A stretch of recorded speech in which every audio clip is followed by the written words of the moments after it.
এই বুকাচোদা দাদু। কেডা? এ কি দাদু ভাই তুই? এ ভূতে কানেতে পুঙা মেরে বসে আছো নাকি? সেই কখন থেকে ডাকতে শুনতে পাচ্ছ না? আরে বাবা দাদু ভাই দুপুর বেলায় তো একটু ঘুমাবো নাকি? তুমি এখন যাও বুঝলা, আমি ঘুম থেকে উঠে পরে কথা বলবো। এ বালে অনেক ঘুমিয়েছো, আর ঘুমাতে হবে না। এবার আমি কি বলছি সেটা শোনো।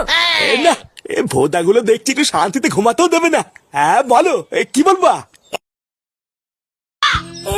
চয়াকার ল চাল 1 কেজি লয় হসুলু আলু।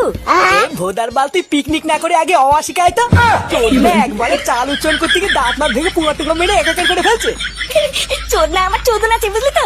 সেই 72 বছর আগে স্কুল ছেড়ে দিয়েছি, তাও তো আমরা পড়তে পারছি নাকি? হ্যাঁ গুরু ওইসব লিস্ট মিস ছাড় তো, তুমি মুখেই বলো পিকনিকের কি কি মেনু করেছো।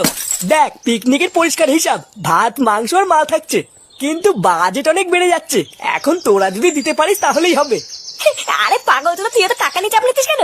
কত দিতে হবে আমরা সেটা বল না। কত আর দিবি? ওই তো গাড়ি ভাড়া মাল মাংস সব মিলিয়ে 200 টাকা করে দিলেই হবে। হ্যাঁ কি বলছিস? 200 টাকা? গুরু 200 টাকা তো আমি দিতে পারবো না। আমি ভেবেছিলাম হয়তো 100 টাকা করে দেওয়া লাগবে, কিন্তু 200 টাকা কি করে দেবো? এই হ্যাঁ রে বলতো, 200 টাকা করে আমিও দিতে পারবো না। বাবার কাছে কি 200 টাকা চাইলে সেটা ভেঙে খাল খাল করে দেবে? চোদনা গুলো খাওয়ার সময় তো মাল মাংস সব ফেটা ভরে গিলবি, আর 100 টাকা দিয়ে কি বাল হবে? তোরা যদি লেওরা 100 টাকা করে দিস তাহলে গাড়ি ভাড়া হলে মাংস হবে না, আর মাংস হলে গাড়ি ভাড়া হবে না। পল্টুদা মাংস আর পিকনিকে যাওয়ার জন্য গাড়ি দুটোই তো দরকার, এই দুটো ছাড়া তো মজাই হবে না। বাড়া আমি যদি মাংসের ব্যবস্থা করে দিই তাহলে 100 টাকা করে দিলে হবে তো?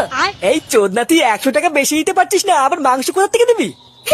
বাড়া জানিস আমি কয়দিন আগে দেখেছিলাম ফটকের আমাদের বাড়িতে দেশি মুরগি পোষে।